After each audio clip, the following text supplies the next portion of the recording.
HDFC bank Bharat का सबसे बड़ा प्राइवेट बैंक और हाल ही में सिर्फ एक इस्तीफे ने इस बैंकिंग की दुनिया के दिग्गज की मानो नींव ही हिला दी। तो आज हम इसी कहानी की तह तक जाएंगे, जानेंगे कि उस एक इस्तीफे के पीछे आखिर ऐसा क्या राज था और कैसे उसने निवेशकों के लाखों करोड़ों रुपए डुबो दिए। 1 लाख करोड़ रुपए। जरा इस रकम के बारे में सोचिए। ये इतनी बड़ी रकम है कि भारत के कई छोटे राज्यों के सालाना बजट से भी ज्यादा है। और इतना पैसा एचडीएफसी बैंक के इन्वेस्टर्स का सिर्फ 24 घंटों के अंदर डूब गया। इस एक गिरावट ने न सिर्फ भारत में बल्कि दुनिया भर के फाइनेंशियल मार्केट्स में एक सनसनी सी फैला दी। तो सवाल बड़ा सीधा सा है, आखिर हुआ क्या? मतलब भारत के सबसे भरोसेमंद बैंकों में से एक में ऐसा क्या हो गया कि सिर्फ एक इस्तीफे से इतना बड़ा भूचाल आ गया? चलिए इस पूरे रहस्य को परत दर परत खोलते हैं। तो सबसे पहले बात करते हैं सेक्शन 1 की, एचडीएफसी बैंक में भूकंप। ये कहानी शुरू होती है एक इस्तीफे से जिसने, जैसा मैंने कहा, सब कुछ बदलकर रख दिया। तारीख थी 18 मार्च, देर रात का वक्त था, बाजार बंद हो चुके थे और तभी खबर आई कि एचडीएफसी बैंक के पार्ट टाइम चेयरमैन अतानु चक्रवर्ती ने इस्तीफा दे दिया है। देखिए, कॉर्पोरेट जगत में ना देर रात आने वाली खबरें अक्सर अच्छी नहीं होती, और ये भी कुछ वैसी ही थी। और समझने वाली बात यह है कि ये इस्तीफा किसी छोटे मोटे आम बैंक में नहीं हुआ था। जैसा कि इस चार्ट में साफ दिख रहा है, एचडीएफसी बैंक मार्केट कैप के लिहाज से भारत का सबसे बड़ा प्राइवेट बैंक है। 14.5 लाख करोड़ की जबरदस्त वैल्यू के साथ ये एसबीआई और आईसीआईसीआई जैसे बड़े बड़े नामों को भी काफी पीछे छोड़ देता है। और यही बात इस पूरे मामले को और भी ज्यादा गंभीर बना देती है। एचडीएफसी बैंक इतना बड़ा है, इतना जरूरी है कि इसे भारत के बैंकिंग सिस्टम का एक मजबूत स्तंभ माना जाता है। एक ऐसी चीज जिसे कहते हैं टू बिग टू फेल। मतलब अगर ये स्तंभ जरा सा भी हिलता है तो इसका असर पूरी की पूरी अर्थव्यवस्था पर पड़ सकता है।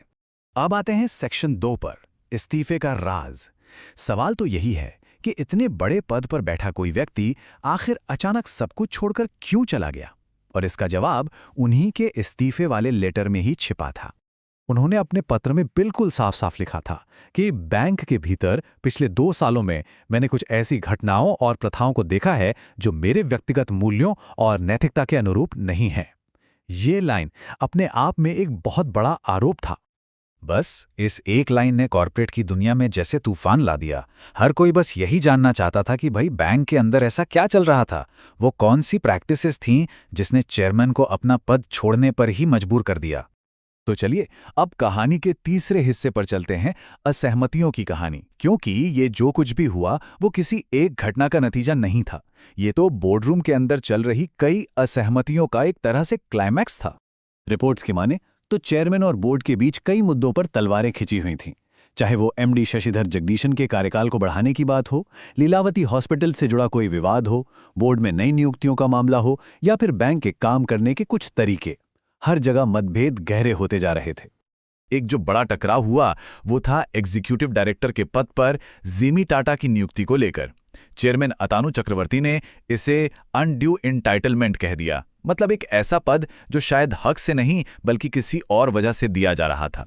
उन्होंने साफ तौर पर कहा कि वो इस पद के लिए सही उम्मीदवार नहीं है और इसी बात पर बोर्ड के साथ उनका सीधा टकराव हो गया। लेकिन शायद सबसे बड़ा मुद्दा था एमडी शशिधर जगदीशन के कार्यकाल का। बोर्ड उन्हें एक्सटेंशन देना चाहता था, पर चेयरमैन चक्रवर्ती ने इस पर वीटो लगा दिया। उनका तर्क बड़ा सीधा था कि पहले एमडी के काम की एक निष्पक्ष समीक्षा होनी चाहिए, खासकर तब जब उनका नाम लीलावती हॉस्पिटल जैसे विवादों से भी जोड़ रहा हो।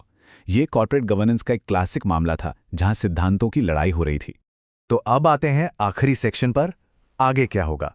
मतलब इस पूरे ड्रामे के बाद बैंक, बाजार और इन्वेस्टर्स का भविष्य कैसा दिखता है। इस्तीफे के बाद चीजें बहुत तेजी से बदली। 18 मार्च को इस्तीफा आया, 19 मार्च को जैसे ही बाजार खुला, शेयर 5% से ज्यादा गिर गए और 1 लाख करोड़ का नुकसान हो गया। फिर 20 मार्च को डैमेज कंट्रोल करने के लिए फटाफट के मिस्त्री को अंतरिम चेयरमैन बना दिया गया। और इस सब पर आरबीआई ने बस इतना कहा कि यह बैंक एक अंदरूनी मामला है। तो इस पूरी कहानी में सबसे बड़ी बात क्या है? देखिए, अभी तक जो भी सामने आया है उससे ये साफ है कि यह कॉर्पोरेट गवर्नेंस और बोर्डरूम की लड़ाई का मामला है। राहत की बात यह है कि इसमें किसी भी तरह के फाइनेंशियल फ्रॉड या किसी घोटाले की बात सामने नहीं आई है। तो फिर इन्वेस्टर्स के लिए यहां सबसे बड़ा सबक क्या है? देखिए, बाजार में घबराहट सबसे बड़ी दुश्मन होती है। पैनिक में आकर न तो बेचना सही है और न ही खरीदना। हमेशा पूरी जानकारी और अपनी खुद की रिसर्च पर भरोसा करना ही समझदारी है। और आखिर में ये कहानी हमें एक बहुत बड़े सवाल के साथ छोड़ जाती है। क्या एचडीएफसी बैंक में जो कुछ भी हुआ वो सिर्फ एक बैंक की कहानी है, या फिर ये भारत की बड़ी बड़ी कंपनियों के बंद दरवाजों के पीछे चल रहे सत्ता के खेल और सिद्धांतों की लड़ाई का एक आईना है?